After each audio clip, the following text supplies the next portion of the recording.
For 20 long years, Johnny and his wife Binta lived in a quiet little house by the riverside in the sleepy town of Fojo. Though they had been married for many years, their home was as silent as a grave. No child's laughter, no baby's cry, only the endless murmur of the river behind them. Every morning, as the sun yawned into the sky, Binta would walk slowly to the riverbank. She would kneel, touch her empty stomach gently, and whisper to the gods, "O gods of the land, give me one child before I die." She said it like a prayer, like a lullaby of longing, rain or shine, cold or heat. Her voice was soft but soaked in sorrow. Johnny would sit behind her in silence. He had stopped praying long ago. He just watched her with tired eyes and sighed like a weary breeze. Whispers began in the town. "Her womb is locked with a padlock," some said. Others murmured, "Maybe it's Johnny, maybe he eats his children in the dream." But Johnny and Binta never responded. They just kept trying. They visited every hospital they could find. Doctors poked and prodded, ran tests, and always said the same thing: medically, there's nothing wrong. Then they turned to prayer houses. Prophets poured oil on Binta's belly, smacked her forehead, and screamed, "Fire! Receive your baby now," until Binta collapsed like a dry plantain leaf. Still, nothing. Just headaches and fainting spells. Desperate, they went to a native doctor. He had a beard like a mop and a voice like thunder. "Drink this," he said, handing them bitter herbs. "This one can open a womb drier than breadfruit." They drank, their faces twisting from the bitterness, but Binta's belly remained flat as river stone. Someone advised them to bathe at midnight in the river. They carried calabashes, chanted strange words, even walked backward under the moon. But the moon just watched, silent. Others said, "Sow a seed." Johnny sold his only motorcycle, the one he used to carry firewood to market. "God will see our sacrifice," he told Binta. She went on a 14-day dry fast, no food, no water. Her lips cracked, her hands trembled, but she whispered, "Maybe God wants more pain." Years passed. Their pain grew like grass in rainy season. In their 15th year, they met a man of God. He wore a long robe and looked at Binta with serious eyes. "You can carry a baby," he said, "but only if you sleep with me. It is a spiritual covenant." Binta's eyes widened. She dropped to the ground and wept like a child. "No," she cried. "I cannot. I will not." That night, she clung to Johnny and wept. They didn't speak. They just sat by the river, listening to frogs sing in the darkness. The next morning, they packed their things and left. Far from people. Far from noise. They built a small house beside the river. No more hospitals, no more prophets, no more shouting. Just silence. Just waiting. Meanwhile, in the town of Ekenzi, there lived a girl named Amanda. Her skin glowed like the morning sun, her hair fell like palm branches. When she walked through the village, even goats stopped to look. Boys followed her with wide eyes. Men whispered. Her friends often teased, "Amanda, you're too fine. If I had your face, I'd marry a governor." Strangers in the market said, "This one is not a village girl, she looks like city money." Amanda had everything. Her mother cooked for her, her father bought her whatever she wanted. But still, she felt trapped. "Why are they treating me like a house girl?" she would hiss. "I'm not a slave." She wanted freedom. She wanted to dress how she liked, go where she pleased. But home had rules. One evening, she overheard her parents say, "Our daughter," just that small phrase pierced her heart like a thorn. That night, while the house slept, Amanda packed a small bag. Some clothes. A mirror. Her cream. She left a short note by the door. "I've gone to find a better life. Don't look for me." She slipped into the night. By the time her parents woke and found the note, it was too late. Amanda walked until her feet ached, but she didn't stop.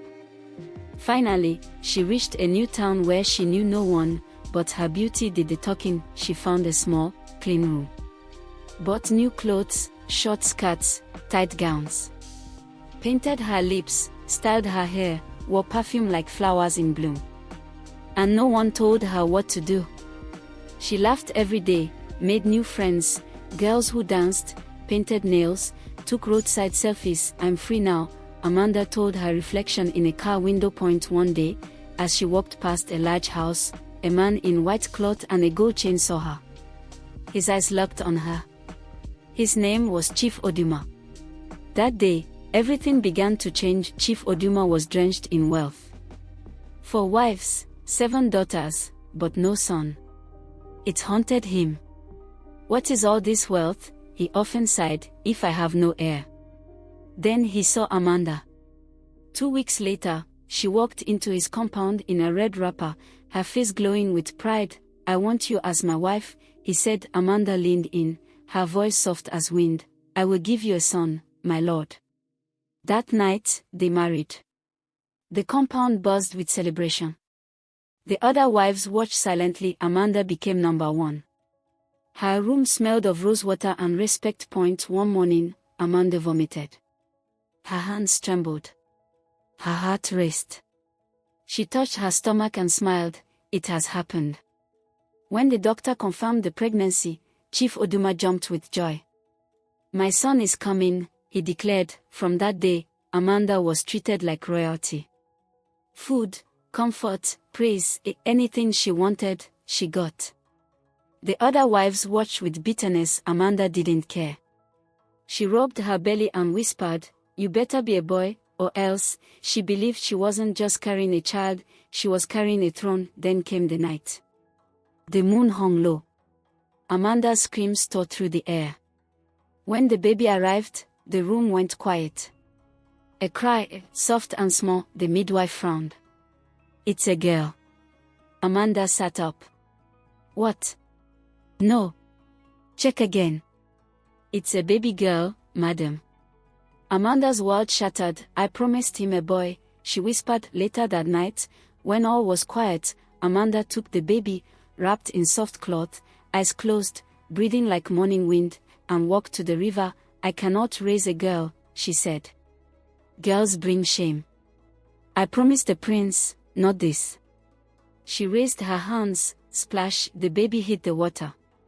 The river, wide and dark, embraced her silently. Amanda turned back without a tear. Just cold silence. She rubbed mud on her chest and thighs, staged her appearance, and returned to the house. Chief Oduma sat up. "My queen, is it a boy?" Amanda placed a hand on her stomach, her face unreadable. She still carried something inside her when she gave a small, broken cry. Covering her face with her palms, she sat on the edge of the bed. "It was a boy," she whispered. Her voice cracked. She sniffled, letting a single tear fall. Chief Oduma's heart jumped. "A boy? Then where is he? What happened?" Amanda turned her face away. Her body shook gently, like a dry leaf in the Maton wind. He died," she said. "Just as he came out. He didn't even cry for long. He just went silent." She buried her face again and began to sob, loudly now. Not real tears, but loud enough to sound real. Chief Oduma's mouth dropped open. He clutched his chest, then reached for her hand. He didn't question. He didn't check. He believed, "The gods give it and the gods take it," he said softly, his voice broken. He pulled her into his arms.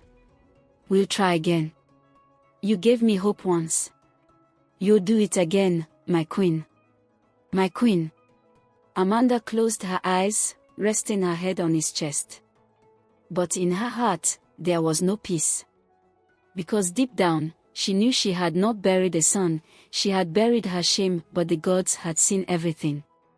And the river was not sleeping that night. The river moved slowly, calm, quiet, as if carrying a secret. In its gentle current floated a baby, wrapped in cloth. Tiny hands moved, her small mouth cried soft cries, like a kitten lost in the bush. But the river did not let her sink. No. It carried her carefully, like a mother with her child on her back. She passed tall trees. She passed quiet farms. She passed sleeping houses the stars watched. The wind followed. The river kept whispering, "Go, go, go." Just before the rooster crowed, the river reached Foju town. Binta and Johnny were outside their small hut. They hadn't slept, the night was too still. Then, wah, wah, they froze. "Did you hear that?" Johnny asked. Binta stood fast. "That's a baby." They ran barefoot to the riverbank, hearts pounding like drums. There, caught between two sticks, was a baby, cold, wet, crying. Binta gasped. "A baby. God." She picked her up, held her to her chest. The baby stopped crying. She blinked slowly, as if she knew she was safe. Tears filled Binta's eyes. "God has answered me. After all these years, God has answered me." Johnny knelt beside them. His hands trembled as he touched the baby's cheek. "She's beautiful," he whispered. They carried her home, wrapped her in warm cloth, boiled water, and gave her milk. As the sun rose, Binta looked at Johnny and said, "We will call her Osinachi, the child we waited for." And from that day, Osinachi became their daughter. The river had taken her once. But now, she belonged to love. Years passed, like water flowing gently through a stream. Osinachi grew fast, tall, bright, full of light. Her laughter was like music. Her smile, soft like morning dew. Binta and Johnny raised her with love, the real kind. The kind that wraps around you like a warm wrapper on a cold night. She fetched water. She swept the compound. She helped in the kitchen. She never complained. "Thank you, Mama," she would always say. "Yes, Papa," she would always answer. Every morning before sunrise, she knelt by the firewood and whispered, "God, use me to help people." The villagers adored her. At the health center, she helped nurses, cleaned wounds, fed the sick, sang to crying children. People smiled when she touched them. They called her Osinachi, the one with mercy in her hands. Even the crops near their home grew better than others. "Maybe it's her spirit," farmers would say. "She brings peace." Children followed her like chicks behind a hen. Old women blessed her on the road. Boys admired her, but from a distance. Her presence was sacred, but Osinachi didn't know the story of the river. She didn't know where she came from. She believed she was simply the only daughter of Binta and Johnny from Foju. She didn't know her name had once been thrown away. But light cannot stay hidden forever. One day, the truth would rise, like the sun, far away in Ikenzi, where the sun once bathed wide compounds. Change came to Chief Oduma's house. One morning, the maids knocked on his door. "Chief." No answer. They opened it slowly. He lay still. Eyes closed. Hands on his chest. Chief Oduma had died in his sleep. There was no wailing. No shouting. Just silence. His brothers came like hungry lions. They shared his land, took his houses, his farms, his money. The compound became quiet. One by one, his wives packed their bags and left, like birds flying from a dry tree. Amanda was the last to remain. Her daughters had grown and married, moved far away. They sent messages, but never visited. Not even once. Amanda sat alone in the big house that once echoed with laughter and pride. Now, it was full of silence. Dust covered the chairs. Cobwebs hung from the ceiling. Mirrors had lost their shine. Then, the strange things began. Every full moon night, she heard it, a baby crying. But there was no baby in the house. She woke sweating. "Who is that?" she whispered. No answer. Only, wah, wah. Her skin changed, dark spots, rashes. Her fingers pale. Her lips cracked. Doctors in the city, the village, even roadside healers were confused. "Madam, we don't understand this sickness." She took injections, drank herbs, fasted. Still, her body decayed, slowly, painfully. One night, staring into the mirror, she whispered, "What is happening to me?" The mirror didn't answer. Only the walls replied, with a baby's cry and the memory of a river. Then, a knock, knock, knock, knock. "Who is there?" she asked. No answer. She opened the door. A woman stood there. Her wrapper was white. Her eyes sharp like blades. Her feet dusty, though the road was dry. She looked like she came from nowhere. "You are dying," the woman said. Amanda's knees weakened. "Who are you? What do you mean?" The woman stepped forward. "The river remembers. What you threw away still lives. And she is the only one who can save you." Amanda's mouth opened, but no words came. "You have until the next new moon. If she doesn't bless you, you will die." Then the woman turned and vanished into the dark. Amanda rushed out. "Wait. Who are you?" she cried, but there was nothing. No footsteps. No shadow. Only the night. Only the silence. Only the river whispering in the distance. Before the cock crowed, Amanda tied her head with an old scarf, packed a small bag, and stepped out. Inside was the only thing she kept from that night, the small charm bracelet the baby wore on her ankle. Red thread. Tiny cowries. Her face was tired. Her skin, dry. Her body, weak. But her heart raced. "I must find her," she whispered. "I must live." She walked. 1 town. 2 towns. 3. She knocked on doors. "Do you know a girl from the river? Do you know this bracelet?" Some slammed doors. Some chased her away. One man threw water at her. "Go away, witch." She fainted once, twice, 3 times. Strangers gave her water. A kind woman gave her bread. Still, her body failed her. Her feet swelled. Her eyes reddened. Her breath was short. But she walked, through rain, through sun, through bushes and dry roads. Her slippers tore. Her voice cracked. Every night, she counted the days with stones. 1, 2, 3. With 6 days left, she arrived at Efforju. As she entered, the breeze touched her skin. The river hummed softly, like it was waiting. She looked around and whispered, "This place feels familiar." But the river said nothing. It only flowed. That afternoon, Forju was alive. The village square was full of drums, dancing, ululation. Children laughed. People clapped. Osinachi. Osinachi, they shouted. She had been accepted to study medicine in Lagos.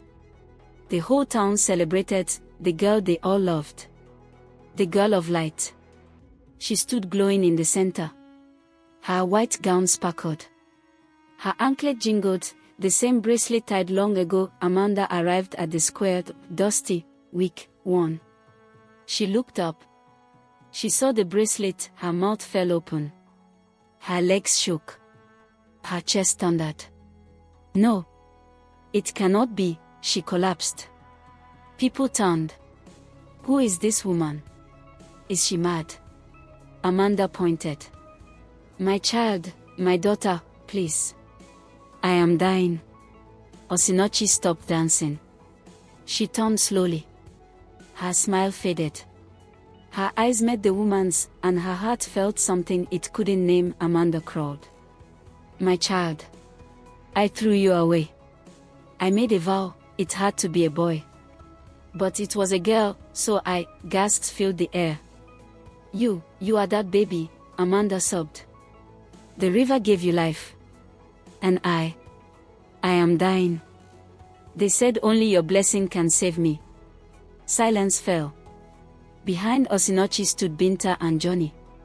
Strong. "Come." A woman stepped forward. "Don't touch her. This woman is evil." But Binta raised her hand. A silent nod. Osinachi's eyes welled with tears. She walked forward, Slowly, you tried to end me, she said, her voice trembling. Amanda wept louder. Please. Bless me. I don't want to die. Osinachi bent down. Her hand touched Amanda's head. Her eyes full. I forgive you, she said. Let heaven hear it. Let the earth witness it. Then she stood. Looked at the river. But your peace is not from me alone, she whispered. Go ask the river if it has also forgiven you. The wind returned. Amanda's body began to warm. Color returned to her cheeks. Her hands stopped trembling, but Osinachi walked away. She had given her blessing, but not her heart. She did not smile. She did not look back. Because some wounds only God can heal. Moral: the child you throw away may be the one to save your life. Life does not forget. Forgiveness heals, but it does not erase the memory of wickedness. If you enjoyed this tale, please like, share, comment, and subscribe for more enchanting stories. Goodbye.